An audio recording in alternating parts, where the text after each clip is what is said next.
नाज़रीन आदाब, आप देख रहे हैं हमारा ख़ास प्रोग्राम एक शख्सियत। नाज़रीन, जैसे कि एक शख्सियत प्रोग्राम के तहत हम आपसे रियासत मध्य प्रदेश के ऐसे लोगों से मुलाकात कराते हैं, या तो उन्होंने अदब में एक नुमाया काम किया है या फिर समाजी क्षेत्र में, समाजी हलके में कुछ ऐसा काम किया है जिससे लोगों को बहुत फ़ायदा हुआ है। ऐसे ही भोपाल के अब्दुल ताहिर साहब हैं, जिन्होंने ऐसे बच्चों के लिए काम शुरू किया है जो दिमागी तौर से कमज़ोर है और ऐसे गरीब बच्चे हैं जिनके माँ बाप उनके लिए कुछ नहीं कर सकते। आइए मिलते हैं अब्दुल ताहिर साहब से और जानते हैं इन बच्चों के और उनके स्कूल के बारे में। जी, मेरा नाम अब्दुल ताहिर है और प्रेजेंटली तो मैं भोपाल में ही, जहाँ भी आप इस एयरपोर्ट रोड पे जिस घर में अभी आप हैं, मैं यहाँ रह रहा हूँ।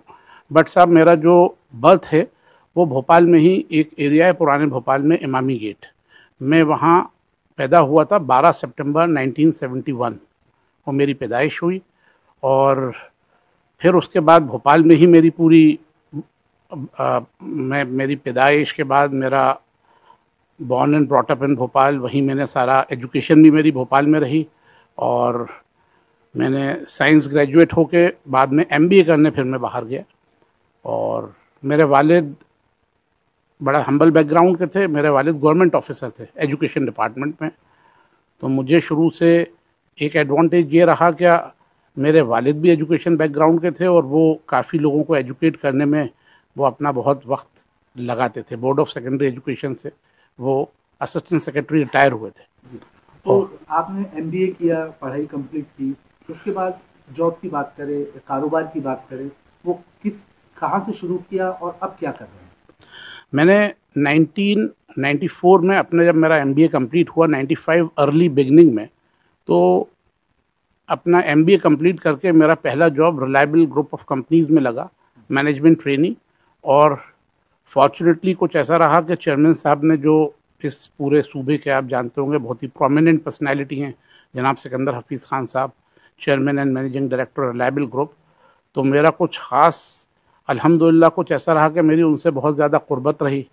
और मैनेजमेंट ट्रेनी के बाद से ही मेरी डायरेक्टली रिपोर्टिंग, हालांकि वो चेयरमैन इतने सीनियर थे, बट मेरा कुछ उनसे क़ुर्बत हमेशा रही और मुझे उन्होंने एक्सपोर्ट डिवीज़न में ले लिया। तो मैंने मैनेजमेंट ट्रेनी 1995 फरवरी में रिलायबल ग्रुप ज्वाइन किया था और मैं उसी ग्रुप में फिर रहा। 2003 में मैं डायरेक्टर ग्रुप में बन गया था। तो अभी 17-18 साल से मैं रिलायबल ग्रुप में ही अभी उसके बाद डायरेक्टर हूँ और I am executive director and at the helm of affairs. जी, इतनी बड़ी पोस्ट, एक इसकी जिम्मेदारी, बड़ी जिम्मेदारी, उसके बाद भी आपने एक 12 साल से आपका जो हमें पता चला है कि बच्चों को आप, जो ज़रूरतमंद बच्चे हैं, जो मेंटली डिसऑर्डर्ड है शायद, इन बच्चों के लिए काम करते हैं। तो ये ख्याल कहाँ से आया और कब से आपने काम शुरू किया और किस तरह से काम शुरू किया और कैसे लोग जुड़ते गए, तो वो हमें पूरी कहानी। जी, एक्चुअली मेरे वालिद रिटायर हो गए थे साहब 2009 में। और मेरे वालिद के रिटायरमेंट के बाद उन्होंने, जहाँ मेरा भी एजुकेशन स्कूल है, जहाँ मैं अभी स्पास्टिक्स बच्चों का, स्पेशल चिल्ड्रंस का स्कूल चलाता हूँ, वहाँ मेरे वालिद ने एक स्कूल खोला था, मिडिल स्कूल था। और मेरे वालिद और वालदा उस स्कूल को फ्री एजुकेशन देते थे और उसे वो चलाते थे। तो स्कूल तो मेरे वालिद ने रिटायरमेंट के बाद एक गरीब बच्चों के लिए खोल दिया था। और उस बीच में मैं 2009 की ही बात है, अगर आप जानते होंगे विवेक तनखा साहब जो मेंबर ऑफ पार्लियामेंट हैं, मैं उनसे किसी काम से, हमारे ग्रुप के एक काम से मिलने गया। मैं, नवाब पटौदी भी साथ में थे और हम लोग जब बात कर रहे थे तो वो रोटेरियन हैं और उनके जो फादर थे जस्टिस आर के तनखा, वो हमारे मध्य प्रदेश के एरिया में स्पास्टिक्स बच्चों के सो कॉल्ड फादर कहे जाते हैं। उन्होंने पहला स्कूल जबलपुर में स्पेशल चिल्ड्रन का खोला था। तो मैंने जब उनका एक वीडियो देखा, और गालिबन अगर मुझे सही नाम याद है तो मुझे उस वक्त तनखा साहब ने ये बताया कि एक बार ये जबलपुर हाई कोर्ट में कुछ मैटर में आर्गूमेंट करने आ रहे थे और शायद रविशंकर प्रसाद जी जो बीजेपी के मिनिस्टर हैं, अगर मैं गालिबन, if I am remembering in the right way, तो वो दोनों साथ ट्रैवल कर रहे थे और विवेक तनखा साहब के बच्चे भी उसमें साथ थे। और प्लेन का इंजन फेल हो गया था साहब लैंडिंग से पहले। तो जबलपुर एयरपोर्ट पे आईजी और पूरा एडमिनिस्ट्रेशन और सारे लोग आए। फिर वो जैसे तैसे सब ऊपर वाले का करना था, इंजन पूरा फेल था, बट वो नीचे उतर गया, लैंड कर गया। तो तनख्वाह साहब वो मुझे बता रहे थे कि वो बच्चों की दुआएं हैं जो वो स्पेशल चिल्ड्रन का स्कूल चलाते हैं, और उसकी वजह से शायद वो लोग सब बच पाए। तो साहब वो उसका माहौल ऐसा रहा उस वक्त कि सब लोगों की आंखों में आंसू थे, और वहाँ से मैंने सोचा कि मैं इस काम को आगे बढ़ाऊँगा, और हमने इसलिए जस्टिस तनख्वाह के नाम पे स्कूल का नाम रखा, और फिर 2011 में हमने इस स्कूल को आगे बढ़ाया।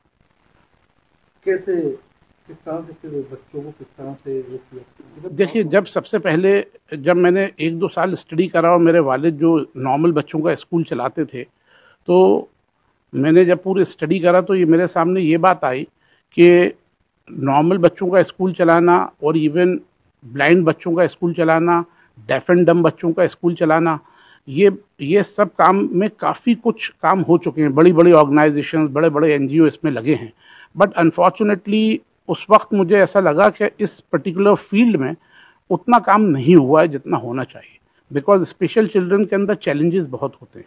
वो बच्चे तो अपने आप को बता भी नहीं पाते, और जो कुछ बहुत ज़्यादा डिटोरियोरेटेड केस रहते हैं उसमें तो इतनी मुश्किल होती है क्या, इवन वो लोग खाना पीना, अपने कपड़े भी उनके पहनाना पड़ते हैं, उनको आपको फ्रेश होने से पहले भी सब बताना पड़ता है।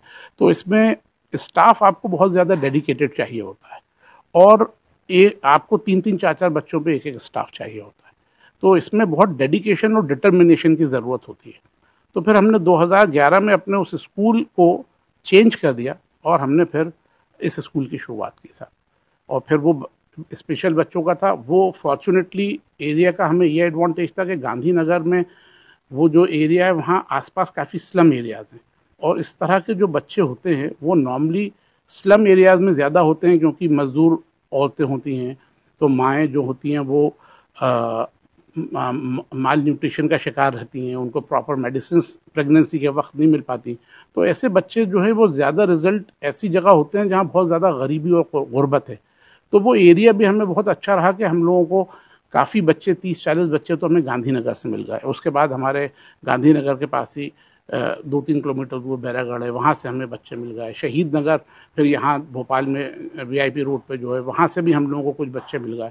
तो हमने फिर काफ़ी स्टडी करी, फिर बच्चों को आइडेंटिफाई करा, फिर बच्चों का हमने क्लासिफिकेशन करा, क्योंकि बच्चे भी अलग अलग होते हैं, किसकी क्या कंडीशन है। बहुत ज़्यादा सीवियर जो बच्चे होते हैं उनको अलग रखते हैं, क्योंकि उसमें इम्प्रूवमेंट के चांसेस बहुत स्लो और बहुत टफ रहते हैं। जो थोड़े बच्चे जो ठीक हो सकते हैं उनको हम लोग अलग तरीके से रखते हैं, फिर उनको ट्रेन करते हैं। और हमारा इसमें बेसिकली इंटेंशन ये रहता है कि बच्चों को कम से कम इतना कर दें कि जो बच्चे अपने कपड़े खुद पहनने लगें, अपने हाथ से खाना खाने लग जाएं।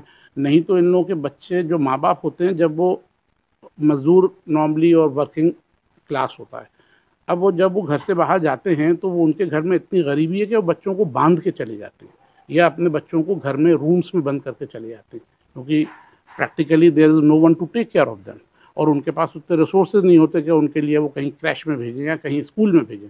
तो फिर हमने ऐसे बच्चों को जो बहुत ही ज़्यादा गरीबी थे, उन्हें हमने आइडेंटिफाई करा, और उन्हें आइडेंटिफाई करके उनको लाना, उनको दोपहर की मील उनकी वापस भेजना, और उनकी बेसिक चीज़ों का भी ख्याल फिर हम लोग रखते हैं। क्या 12 साल में जो बच्चे कितनी तादाद में बच्चे आपके पास, और क्या कामयाबी मिली आपको? जी, मेरे पास साहब अभी जो स्कूल है उसमें हम लोगों के पास करीब 110 बच्चे एनरोल्ड हैं, बट इसमें एब्सेंटिज्म थोड़ा ज़्यादा रहता है। तो 60 से 70 बच्चे रोज़ हमारे स्कूल आते हैं, क्योंकि इन बच्चों में एक तो तबीयत ख़राब थोड़ी ज़्यादा रहती है, तो एब्सेंटिज्म भी ज़्यादा रहता है।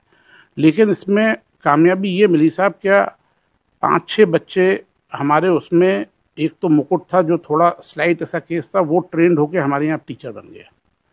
ऐसे एक अरसलान बच्चा था जिसको हमारे जब इनाग्रेशन में चीफ मिनिस्टर, गवर्नर साहब वगैरह सभी तशरीफ़ लाए थे, तो उस वक्त डॉक्टर्स ने बोल दिया था उसका फिज़िकल ग्रोथ बिल्कुल भी नहीं हो रही थी। वो बच्चा 6-7 साल के बाद भी उसको गोद में लेते थे, तो वो बच्चा ऐसा लग रहा था कि वो बच्चा बिल्कुल जी नहीं पाएगा जो डॉक्टर्स बोल रहे थे। बट हम लोगों ने उस पर बहुत ज़ोर दिया, बहुत मेहनत करी।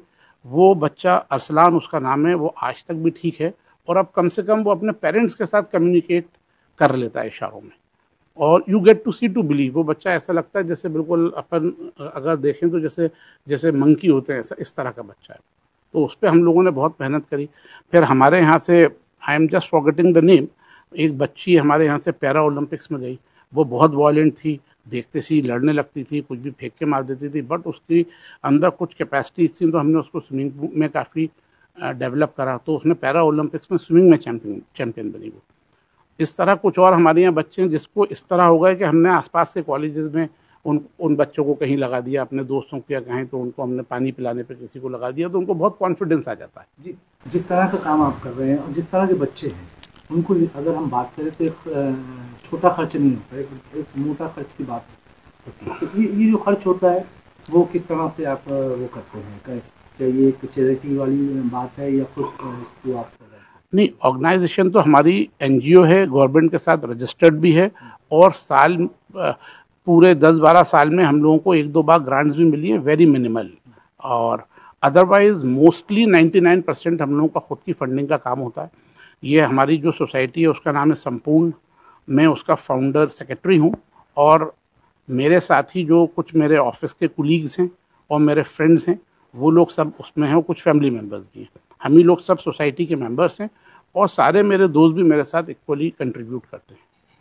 तो जो उसमें पोस्ट होल्डर्स भी हैं, तो इसमें करीब करीब हमारा 1.5 से 2 लाख रुपए महीने का खर्चा होता है, जो हम लोग प्राइवेटली खुद ही उठाते हैं। जी, ये बताइए कि जिस तरह की संस्था आप चला रहे हैं, जिस तरह से कामयाबी मिल रही है, 12 साल में काफ़ी कामयाबी आपने इसके हासिल की, तो क्या लगता है आगे आप क्या देखते हैं, इसको कहाँ देखना चाहते हैं, किस तरह से इसको अब डेवलप करेंगे?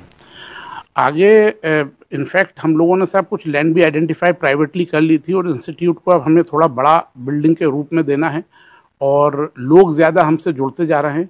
अच्छी बात यह है कि हिंदुस्तान में कोई आप अच्छा काम करो तो लोग बहुत हेल्प के लिए आगे आ जाते हैं, और मैंने ये देखा शायद कि हेल्प जो है वो 100% ऊपर से भी आ जाती है। तो किसी तरह से कोई रिसोर्सेज की कमी नहीं है, बस हमें इसको थोड़ा सा शेप बड़ा करना है। 1 साल से तो कोविड के लिए अनफॉर्चुनेटली हम टोटल तरीके से बंद हैं। आगे अब हम इसमें हॉस्टल फैसिलिटीज़ भी चालू करेंगे, तो थोड़ा सा और स्ट्रक्चर्ड करके बच्चों को हम पूरे वक्त अपने पास हॉस्टल में रखा करेंगे, जिससे उनके माँ बाप का बिल्कुल वो ख़त्म हो जाएगा, और हमारे पास वो 3 घंटे के बदले 10-12 घंटे जब हमारे साथ वो बिताएंगे, तो मुझे ऐसा लगता है कि उनका इम्प्रूवमेंट भी हम कहीं ना कहीं तेज़ कर पाएंगे। जी, जिस तरह का काम आप कर रहे हैं, जिस तरह की कोशिशें आप कर रहे हैं, जिस तरह की सोच आपने बनाई रखी है, उससे आप लोगों को क्या अपील करेंगे इस तरह के बच्चों के लिए? किस तरह से वो आगे आए, क्या काम करें? छोटे लेवल पर भी लोग काम करना चाहते हैं, आप एक बड़े लेवल पर कर रहे हैं, तो कहाँ से शुरू कर सकते हैं, किस तरह से मदद कर सकते हैं? जी, मुझे तो मेरा तो ऐसा सोचना है कि जो भी जहाँ भी हो, हिंदुस्तान के या दुनिया के किसी भी कोने में है, कोई भी अच्छे काम की हर आदमी सोच ले, वो किसी स्पेशल चिल्ड्रन के लिए भी हो सकता है, डेफ के लिए, डम के लिए, किसी भी गरीब के लिए। जो मुस्तहिक लोग हैं या ज़रूरतमंद हैं, उनकी तो साहब कोई क्लासिफिकेशन नहीं होता। दुनिया में हर सेगमेंट में मुस्तहिक लोग हैं, लेकिन अगर हर आदमी जिसको अल्लाह ने इस लायक करा है कि वो किसी की हेल्प कर सकता है, और अगर वो अपने में ये डिसाइड कर ले कि मुझे किसी ना किसी की हेल्प किसी भी वे में करना है, तो मुझे ऐसा लगता है कि ऊपर वाले ने सब कुछ इस दुनिया में बनाया हुआ है, कोई भी मुस्तहिक नहीं बनेगा, और सब लोग सेल्फ डिपेंड हो सकते हैं। नाज़रीन, जैसा कि आपने देखा, आज के भाग दौड़ भरी दुनिया में जहां लोगों के पास अपने घर वालों को देने के लिए वक्त नहीं होता है, ऐसे हालात में अब्दुल ताहिर साहब 100 से भी ज़्यादा बच्चों के लिए एक ऐसा स्कूल खोल के रखा है जिसमें वो बच्चे ना अपनी सेहत के लिए, ना अपनी तालीम के लिए, बल्कि वो अपनी पूरी ज़िंदगी आने वाले वक्त में कैसी गुजारेंगे उसकी तैयारी करके उन्हें इस काबिल बना रहे हैं कि वो आम लोगों के साथ जी सके।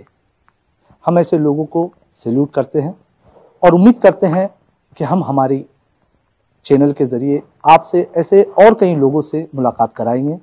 तब तक के लिए पूरी टीम के साथ कमर गौस को दीजिए इजाज़त। आदाब।